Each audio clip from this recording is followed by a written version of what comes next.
to start off with the British Prime Minister's announcement today to increase defence spending to 2.5% of GDP by 2027, 3% by the government's next term, and Britain essentially funding this by cutting overseas development aid, pretty much mirroring Trump's move to cut foreign aid. Is this going to curry favour with Trump? Absolutely. He will arrive at the White House carrying the gifts of the offer of putting peacekeeping troops on the ground in Ukraine to guarantee Trump's peace negotiations and the ultimate deal we all hope for.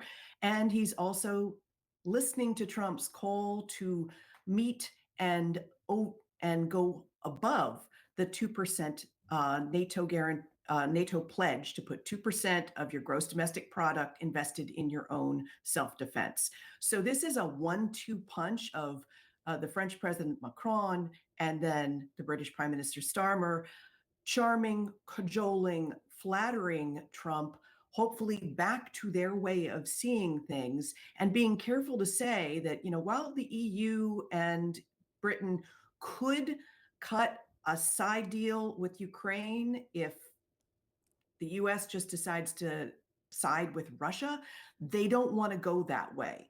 They need US support for whatever peacekeeping mission they're going to have, and they don't want Trump to turn into an enemy, which would be the worst possible outcome.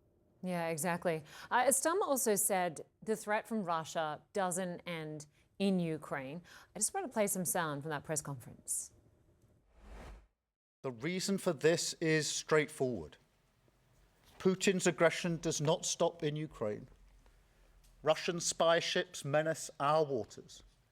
Russian planes enter our airspace. Russian cyber attacks hit our NHS. And just 7 years ago, there was a Russian chemical weapons attack in broad daylight on the streets of Salisbury.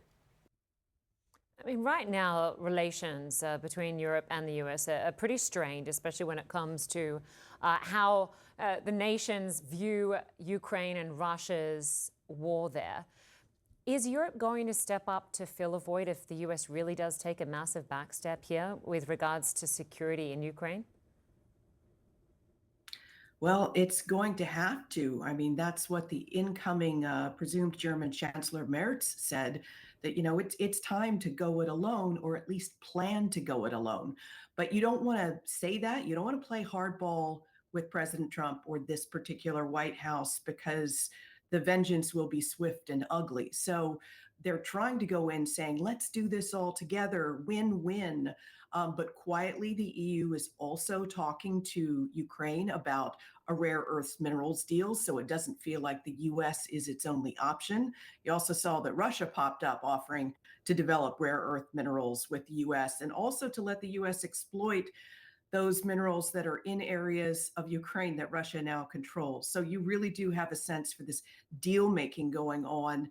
But the quiet conversation inside Europe and through the Baltics and the Nordic nations and Britain is, this is a White House that has turned fickle.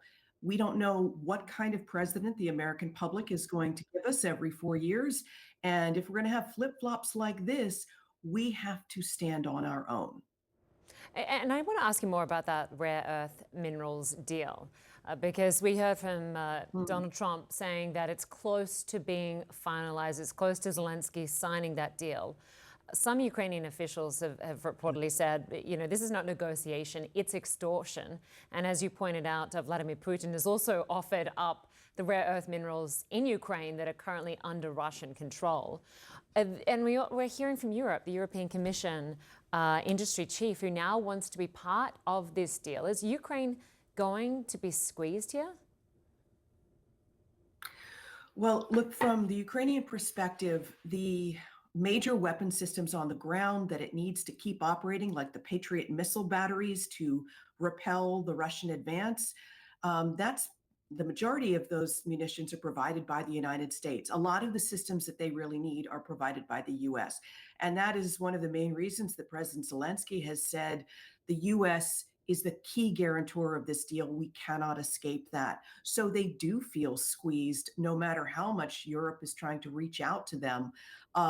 So at this point, the deal seems to be a pretty wide open draft memorandum. We don't know what's going to ultimately be in it. If it's some sort of overarching blue sky deal that doesn't have specifics and all the specifics are to be determined later, then perhaps Zelensky can sign it and give Trump the win he wants without consigning, as the terms of the deal in one of the drafts I saw are written, basically Ukraine would have to pay $500 billion to pay the US back for a promise of $183 billion, of which only about half has been delivered.